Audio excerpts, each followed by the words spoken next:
लकड़ी का इतना सा पीस दीजिए जिससे कन्वर्ट किया जाता है, टूल्स के जरिए मुजस्मा बनाया जाता है।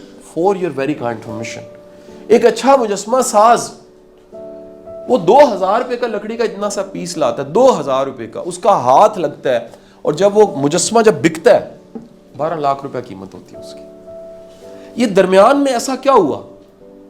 वो दरमियान में अगर उस मुजस्मा साज से पूछा जाए तो वो कहता है मैंने गैर जरूरी लकड़ी हटा दी है, तो मुजस्मा निकला है।